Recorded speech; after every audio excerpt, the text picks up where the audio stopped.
बिस्मिल्लाहिर्रहमानिर्रहीम। अस्सलामु अलैकुम दोस्तों, नई वीडियो में खुश आमदीद। दोस्तों, इंतहाई खौफनाक खबर सामने आ गई। पेशावर में खुदकुश धमाके के अंदर बड़े पैमाने पर तबाही, 28 अफराद शहीद जबकि 120 से ज्यादा अफराद जख्मी। जख्मियों की हालत कैसी है, ये खुदकुश धमाका किस तरह से हुआ है, अहम तरीन मालूमात सामने आ गई। जबकि दूसरी जानिब इस्लामाबाद में हाई अलर्ट कर दिया गया है।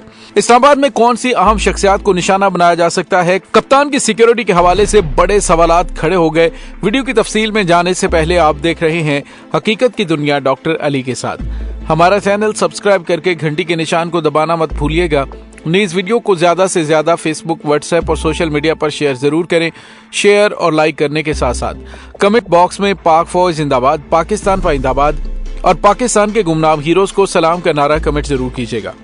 दोस्तों, इंतहाई अफसोसनाक खबर सामने आ रही है। जो तफसीलात हैं वो काफी ज्यादा हौलनाक और तशवीशनाक हैं। खैबर पख्तूनख्वा के दारुल हुकूमत पेशावर में पुलिस लाइन्स के करीब वाक़े मस्जिद में होने वाले खुदकुश हमले में 28 अफराद शहीद और अब तक की ताज़ा तरीन इत्तलात के मुताबिक 150 से जायद शहरी जख्मी हो गए हैं।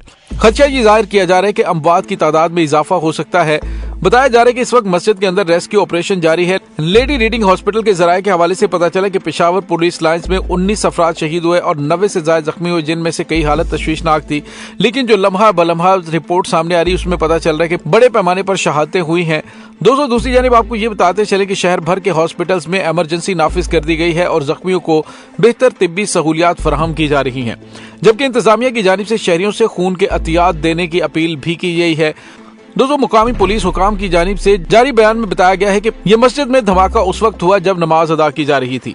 धमाके के बाद इमारत का एक हिस्सा गिर गया और खदशा है कि कई अफराद मलबे के नीचे भी दबे हो सकते हैं। दोस्तों, याद रहे कि धमाके के बाद इलाके को मुकम्मल तौर पर सील कर दिया गया और सिर्फ एम्बुलेंस और इमदादी कामों में मसरूफ एहलकारों को इलाके में दाखिल होने की इजाजत दी जा रही है। धमाका तकरीबन 1:40 पर उस वक्त हुआ कि जब नमाज ज़ोहर अदा की जा रही थी। धमाका इतना शदीद था कि मस्जिद की छत और दीवारें गिर गईं। दोस्तों, याद रहे कि मरकजी मस्जिद थी जिसमें बड़ी तादाद में नमाजी नमाज अदा कर रहे थे। धमाके के बाद कानून नाफिज करने वाले इदारों ने जाए वकूआ को घेरे में ले लिया, जबकि इमदादी कार्रवाइयां भी जारी हैं। धमाके में मुतअद्दिद शहरियों के जख्मी होने की इत्तलात आ रही है, जिन्हें तिब्बी इमदाद फराहम की जा रही है। दूसरी जानिब आपको ये बताते चलें कि धमाका इतनी शदीद नोयत का था कि बहुत दूर दूर तक उसकी आवाजें सुनाई देती रही। ऐनी शाहिदीन का कहना है कि पेशावर में मस्जिद के अंदर खुदकुश हमलावर ने दौरान नमाज खुद को उड़ा लिया। धमाके के नतीजे में जराये के हवाले से मजीद पता चल रहा है कि यह हमला खुदकुश था और खुदकुश हमलावर मस्जिद की पहली सफ में मौजूद था। दोस्तों, यहाँ पे आपको ये बताते चले कि पुलिस एहलकार और रेस्क्यू अमला इस वक्त जख्मियों को तिब्बी इमदाद फराहम करने और उन्हें रेस्क्यू करने की कोशिश कर रहा है। जबकि दूसरी जानिब इस्लामाबाद में भी हाई अलर्ट कर दिया गया है। पेशावर में धमाके के बाद इस्लामाबाद पुलिस ने कहा कि आईजी इस्लामाबाद डॉक्टर अकबर नासिर खान ने दारुल हुकूमत में सिक्योरिटी हाई अलर्ट करने की हदायत जारी कर दी हैं। पुलिस ने अपने ट्वीट में बताया कि शहर के तमाम दाखिली और खारजी रास्तों पर चेकिंग बढ़ा दी गई है। सेफ सिटी के जरिए मॉनिटरिंग की जा रही है। अहम नाकाजात और इमारतों पर स्नाइपर तैनात कर दिए गए हैं। Islamabad capital police thermal imaging की सलाहियत से लैस है। बयान में कहा गया है कि शहरी दौरान सफर अपनी दस्तावेजात हमरा रखें, शहरी दौरान चेकिंग पुलिस से ताउन करें।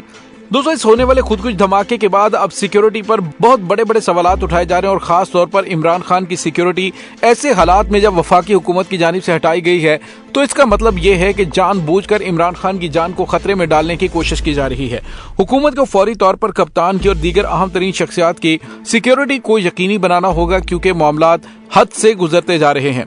दोस्तों, यहाँ पे आपको ये भी बताते चलें कि हॉस्पिटल जराये के हवाले से जो ताज़ा तरीन खबर सामने आ रही है उसमें पता चल रहा है तकरीबन 1140 के करीब लोग जख्मी हैं, जबकि 30 अफराद शहीद हो चुके हैं।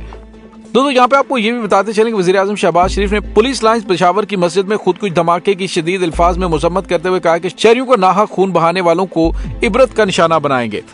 दूसरी जानिब आपको ये भी बताते चलें कि पाकिस्तान तहरीक इंसाफ के चेयरमैन इमरान खान की जानिब से भी खैबर पख्तूनख्वा में होने वाले इस खुदकुश हमले की शदीद अल्फाज में मजम्मत करते हुए कहा है कि मेरी दुआएं और हमदर्दियां मुतासरा खानदानों के साथ हैं। दहशतगर्दी के बढ़ते हुए खतरात से निमटने के लिए लाजिम है कि हम अपनी इंटेलिजेंस में बेहतरी लाएं और अपनी पुलिस को मुनासिब अंदाज में जरूरी सामान मुहैया करें। दोस्तों, यहाँ पे आपको ये भी बताते चलें कि गुज़िश्ता कुछ दिनों से पाकिस्तान के सिक्योरिटी इदारों की जानिब से बड़े पैमाने पर दहशतगर्दों का कला कमा करने के लिए ऑपरेशन जारी हैं। अभी चंद दिन पहले ही एक बड़ा खुदकुश धमाके करने वाला नेटवर्क पकड़ा गया था, जिनसे कुछ ऐसी मालूमात मिली थी कि पूरे मुल्क के अंदर खुदकुश धमाके करने की प्लानिंग की गई है। दोस्तों यहाँ पे आपको ये भी बताते चले कि खैबर पख्तूनख्वा खास तौर पर इस हवाले से काफी ज्यादा हिट लिस्ट पर रहा है कि गुज़िश्ता चंद सालों से अमन अमान की सूरत हाल इंतहाई खराब है।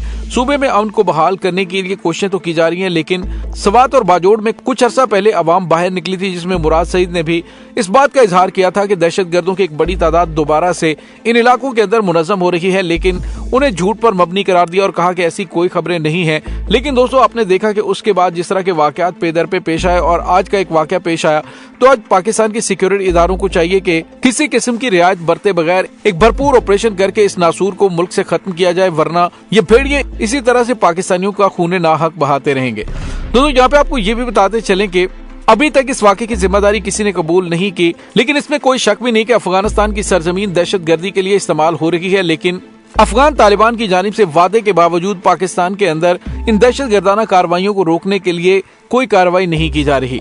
दोस्तों टीटीपी के दहशतगर्दों की जानिब से हालिया दिनों में बलूचिस्तान और खैबर पख्तूनख्वा की सरजमीन को दहशतगर्दी के लिए इस्तेमाल किया जा रहा है। और दोस्तों अब पाकिस्तान के सिक्योरिटी इदारों को चाहिए कि वो इनके खिलाफ पूरी कुव्वत से जवाब दे, ताकि इस दहशतगर्दी को हमेशा के लिए खत्म किया जा सके। दोस्तों दूसरी जानिब वजीर खारजा और chairman Pakistan peoples party Bilawal Zardari ने भी हमले की मजम्मत करते हुए कहा कि ज़िमनी और आम इंतखाबात से कबल दहशतगर्दी के वाकयात मानी खेज हैं। दहशतगर्दों को उनके सरपरस्तों और सहूलतकारों के खिलाफ सख्त कार्रवाई करनी होगी। उन्होंने कहा कि नेशनल एक्शन प्लान ही दहशतगर्दों का इलाज है, इस पर सख्ती से अमल दरामद किया जाए। पीपल्स पार्टी के कारकुन और ओहदेदारान खून के एहतियात देकर जख्मियों की जान बचाएं। वफाकी वजीर बराए मजहबी उमूर अब्दुल शकूर ने अपने मुज़म्मती बयान में कहा कि पेशावर में दहशतगर्दी के वाक़े पर दिल गमज़दा है। उन्होंने जाबहक अफराद और जख्मी होने वालों के खानदान के लिए इज़हार ताज़ियत किया और अल्लाह से शहदा की दर्जात की बुलंदी के लिए दुआ की। दोस्तों यहाँ पे आपको ये भी बताते चलें कि गुज़िश्ता 10 मई में कल अदम शिद्दत पसंद तंजीम तहरीके तालिबान पाकिस्तान की जानिब से जंग बंदी के ऐलान के बाद मुल्क में सिक्योरिटी की सूरत हाल में आने वाली बेहतरी का क्रेडिट तो सब लेते दिखाई देते हैं, लेकिन नवंबर के आखिर से इस जंग बंदी के खात्मे के बाद जिस तेजी से हालात बिगड़े हैं, इसकी जिम्मेदारी वफाकी और सूबाई हुकूमत मुसलसल एक दूसरे पर डाल रहे हैं। हुकूमत पाकिस्तान और कल अदम तंजीम तहरीके तालिबान पाकिस्तान के दरमियान मुज़ाकरात की मुअत्तली और फिर जंग बंदी के खात्मे के बाद शिद्दत पसंदों की जानिब से आज के वाक़े को मिलाकर गुज़िश्ता 6 महीने में कम अज कम 70 से ज्यादा हमले हो चुके हैं और 150 के करीब लोग शहीद भी हो चुके हैं। उनमें से बेशतर पुलिस और सिक्योरिटी एहलकार थे। दोस्तों यहाँ पे आपको ये बताते चलें कि मई 2022 में जब दहशतगर्द तंजीम तहरीके तालिबान ने जंग बंदी का ऐलान किया, तो उसके बाद सूबा खैबर पख्तूनख्वा के कबायली इजला हों या फिर मुल्क के दीगर इलाके, सिक्योरिटी इदारों के एहलकार और आम शहरियों पर हमले लगभग रुक गए थे और ऐसे चंद ही वाकयात रूनुमा हुए और उनके बारे में भी कहा गया कि उन कार्रवाइयों में टीटीपी नहीं थी बल्कि शिद्दत पसंद गिरोह मुलव्वस हो सकते थे। ताहम जंग बंदी के खात्मे के बाद बड़े पैमाने पर दहशतगर्दों ने एक नई शिद्दत से हमले शुरू कर दिए। हमलों की शिद्दत इतनी ज्यादा थी कि एक दिन में 4 से 5 हमले ही होते रहे और उनमें से बेशतर का निशाना थाने और पुलिस की गाड़ियां, सिक्योरिटी फोर्सेस के काफिले और चौकियां थी। दोस्तों अगरचे तशद्दुद के ये वाकयात खैबर पख्तूनख्वा और बलूचिस्तान से रोजाना की बुनियाद पर रिपोर्ट होते रहे, लेकिन इस्लामाबाद में खुद कुछ हमले के बाद लोगों में अब खौफ मजीद बढ़ गया है। इन हमलों से ये तासुर भी बढ़ गया है कि आने वाले दिनों में दहशतगर्दों की जानिब से मजीद बड़े पैमाने पर हमले किए जा सकते हैं। दोस्तों बहरहाल पाकिस्तान के अंदर हालिया दिनों में बढ़ने वाली दहशतगर्दी अब आने वाले दिनों में मजीद शिद्दत इख्तियार कर सकती है। अल्लाह ताला पाकिस्तान को दहशतगर्दी के अफरीद से महफूज रखे, आमीन सुम आमीन। इसके साथ ही डॉक्टर अली को इजाजत दीजिए, इंशाल्लाह बहुत जल्द मिलते हैं एक नई वीडियो में। तब तक के लिए अपना बहुत सारा ख्याल रखिएगा। पाक फौज जिंदाबाद, पाकिस्तान पाइंदाबाद, पाकिस्तान के गुमनाम हीरोज को सलाम, अल्लाह वारिस।